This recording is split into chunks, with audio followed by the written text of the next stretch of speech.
Hi, I'm Joe Holland. I've been a type 1 diabetic since 1959 when I was 2 years old.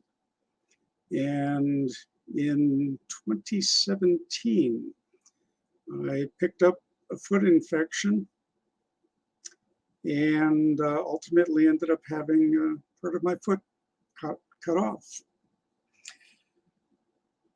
The entire experience was lengthy, drawn out, and quite annoying.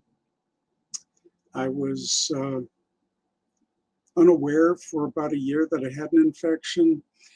I had psychotic blood sugars for that year, where I'm normally, I've got a 6.0 A1C, and I was for a solid year seeing blood glucoses of anywhere from 180 to 320 that were not responding to insulin.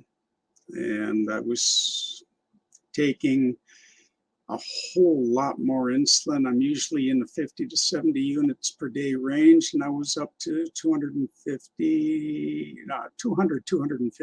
total units per day. And it wasn't having much effect. So I went to see my podiatrist, before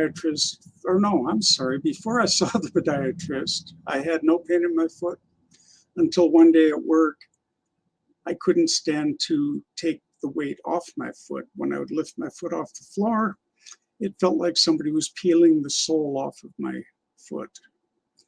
And as soon as I put my foot back down, it felt good again. So I got an emergency appointment with my podiatrist. Podiatrist was able to identify where there had been some swelling, and she did a debridement, which involves going in and removing anything nasty that's found in there, foreign material, pus, any damaged tissue. And then I was put on a couple of antibiotics for a period. Those didn't do any good. Another antibiotic was tried. Those didn't do any good. And I went to see a foot surgeon. The foot surgeon put me on IV antibiotics, and I had to keep the foot elevated for, we were doing that for about a month. And let me tell you, when you have to keep your foot elevated all the time and you live alone, life gets complicated. So I did my best with that. And after a month or so, it turned out that things were not getting better, and surgery was the only other option. So we went in to get the surgery done, and the surgeon told me right before the anesthesiologist knocked me out that he was only going to take as much as he had to. But if he had to, he would go all the way up to my knee. Now, as an avid bicyclist, I found that to be a little bit annoying, but the anesthesiologist was pretty quick at getting me knocked out before I could raise any arguments. And fortunately, when I awoke, they had taken only the pinky toe and the entire bone going all the way back to the ankle or the heel in that area.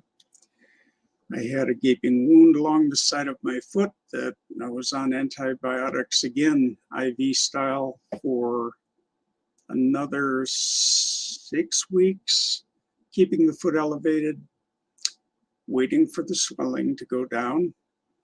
I had to have a nurse stop by and redress that every day, and spent a lot of time watching reruns on TV.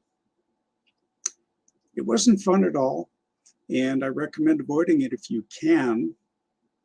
Ultimately, I was cleared to get back to work and walk on my foot and all that good stuff, but the risk of something like that, I'd recommend being extremely careful If you have a pain and you're not sure why, get it checked out. If you have swelling and you're not sure why, get that checked out. If it's inflamed, get it checked. What the heck, you know? Go down to urgent care, see your own physician, whatever it may be. But foot infections with diabetes are unfortunately very common. And after the amputation, when I was leaving the hospital, the staff, the nurses said, "We'll see you later." And I wasn't sure what they meant. Well, it turns out they say that because most people who get something amputated end up coming back to get more amputated. And I decided that I was going to prove them wrong and do everything I could to prevent having to go back for more of that treatment. About 2 years later, I came down with what seemed to be an infection in my left foot. I was again dealing with psychotic blood sugars, and they weren't responding to insulin, so I saw my podiatrist right away.